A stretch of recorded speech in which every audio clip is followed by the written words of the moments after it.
नमस्कार. संकल्प शक्ती या विषयावर आपण थोडीफार माहिती या भागात घेणार आहोत. हा शब्द खूप वारंवार वापरला जातो. विशेषतः आध्यात्मिक लोक या शब्दाचा वापर करतात आणि संकल्प हा एखाद्या उच्च ध्येयासाठी, उच्च हेतूसाठी वापरला जातो. मी अगोदरच स्पष्ट केल्याप्रमाणे की इच्छा, महत्वाकांक्षा आणि संकल्प यात फरक असतो. आणि इच्छा ही सामान्य गोष्टीची आपण जेव्हा व्यक्त करतो त्याचा स्तर जे त्याच्यामध्ये आपण तमोगुणी हा थोडासा त्यातला भाग करू की स्वार्थी विचार त्याच्यामध्ये. महत्वाकांक्षेमध्ये तमोगुणीने रजोगुण दोन्ही आहे, म्हणजे स्वार्थ थोडा निस्वार्थ आहे. आणि संकल्पामध्ये सत्वगुण आहे, सात्विक त्यातला भाग आहे की तो पूर्ण निस्वार्थ आहे.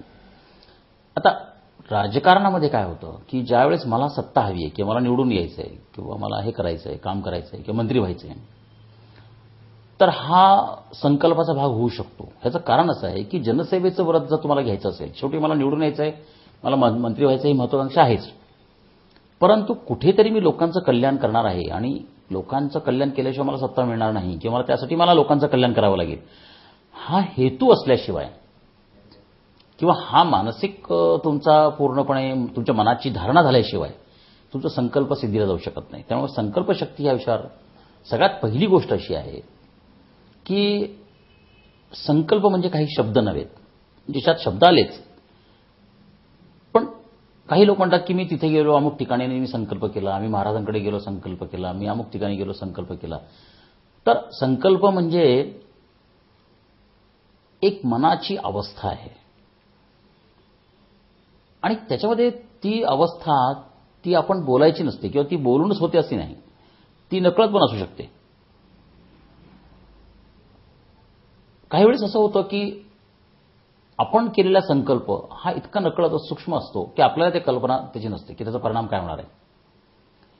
काही प्रकारचे संकल्प हे परंपरागत असतात. म्हणजे जसं आध्यात्मिक घराण्यामध्ये एखादी परंपरा असेल तर तो संकल्प पिढ्यानपिढ्या पुढे जात असतो.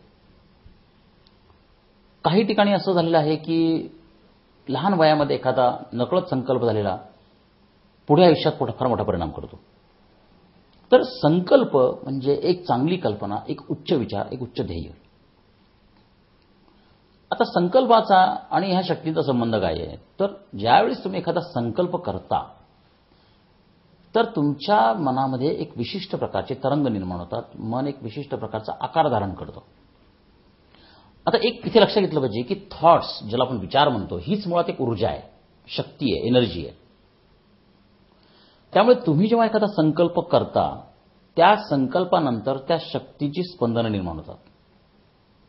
आता बऱ्याच लोकांना असा एक समज आहे की नुसता संकल्प पुरेसा असतो.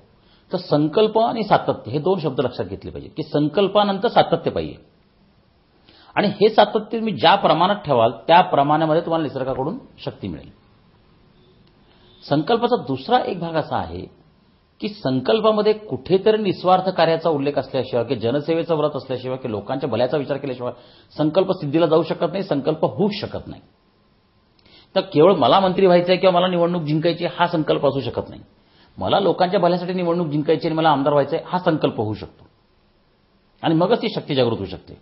ह्याच्यात आणखीन एक महत्त्वाचा भाग असा आहे की स्वतःच्या संकल्पाबद्दल स्वतः शंका कधीही काढायची नसते. म्हणजे लोक शंका काढणार हे लक्षात घ्या. लोक तुमच्या हेतूबद्दल, मी आता एक त्याच्यावर पाठ घेणार आहे की हेतू, गती आणि परिणाम हा एक वेगळा विषय मी घेणार आहे. पण लोक तुमच्या हेतूबद्दल शंका काढणार, हा निसर्गाच्या प्रक्रियेचा भाग आहे. म्हणून तुम्हाला तुमचा हेतू चांगला आहे, संकल्प चांगला आहे हे वारंवार पटवून द्यावं लागणार आहे.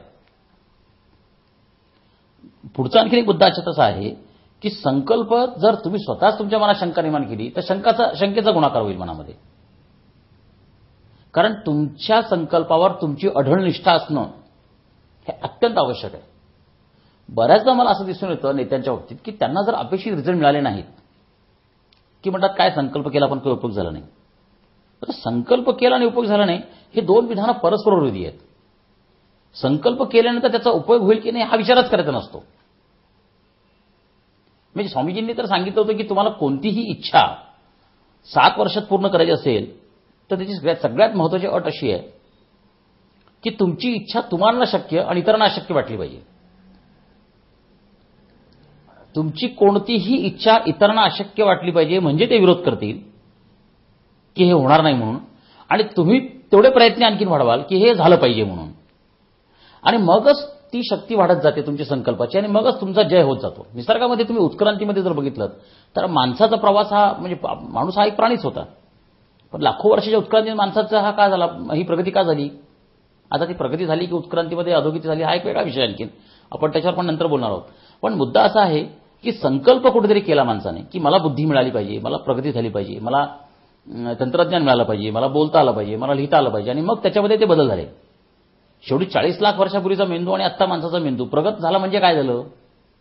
का मेंदूचं 2 किलो 5 किलो वजन वाढलं का? म्हणजे सूक्ष्माती सूक्ष्म वजनात बदल झाले, पण तेवढेच बदल झालेत का? तर नाही. मेंदूमधल्या काही शक्ती जागृत झाल्या, वातावरणातल्या काही शक्ती त्याला अनुकूल झाल्या, म्हणजे संकल्पाचा हा परिणाम आहे.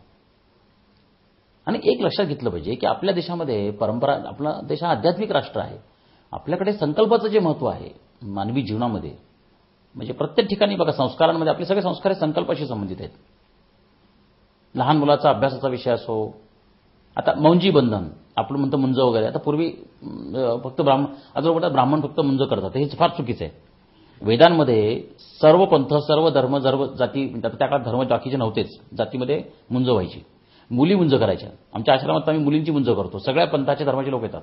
कारण मुंज म्हणजे काय, तर काय पूजा केल्याने गळ्यात जानवाड अडकवलं असं नाही. मौंजी बंधन म्हणजे 7व्या वर्षाला मौजेवर बंधन घालायचा संकल्प, आणि आता ज्ञान घ्यायचं त्यांनी. पुढची 7 वर्षे त्यांनी काय करायचं, ज्ञान घेण्याचा संकल्प करायचा. मग विवाह बंधन, मग त्याचा एक संकल्प, म्हणजे प्रत्येक संकल्पाला तुम्ही जोडलेला आहे तुमचं लाईफ, आणि ह्या संकल्प शक्तीचा तुमच्या लाईफमध्ये तुम्हाला परिणाम मिळतो. तर जे राजकीय नेते आता निवडणुकीला उभे राहणार आहेत त्यांनी आपल्या श्रद्धास्थानी, आपल्या विचारांवर, आपल्या तत्वावर, आपल्या पक्षावर, जिथे त्यांची श्रद्धा असेल, भक्ती असेल, कर्ममार्ग असेल, त्यांनी एक शांत ठिकाणी बसून 5 मिनिटाचं ध्यान करून, आपल्या अंतर्मनात आपला विचार करून, आपली इच्छा व्यक्त करत एक संकल्प करायचा. त्या संकल्पाला पूरक असं निस्वार्थ कार्य मी करेन असे शब्द उच्चारायचे आणि आपल्या कार्याला सुरुवात करायची. तर ज्या क्षणाला तुम्ही हे कराल त्या क्षणाला तुमच्या संकल्पाचे हळूहळू सूक्ष्म परिणाम तुमच्या वातावरणामध्ये, शरीरामध्ये, बोलण्या वागण्यामध्ये, बॉडी लँग्वेजमध्ये ते परिणाम होतात, आणि तुमचा संकल्प तुमचे कार्यकर्ते, सहकारी, मित्र, नातेवाईक आणि जनता यांना ते पटत जातात, आणि त्याबरोबर तुम्हाला रिझल्ट मिळतात. ज्या प्रमाणात तुमचा संकल्प बळकट, त्या प्रमाणात तुमचा जय पक्का. निश्चय पक्का तर जय पक्का. म्हणून आजच्या ह्या फिल्मच्या समारोपाच्या निमित्ताने बोलतोय की संकल्प जनसेवेचा करा, लोकांच्या भल्याचा संकल्प करा, तुम्हाला निवडणुकीत जय निश्चित मिळेल. शुभेच्छा. धन्यवाद.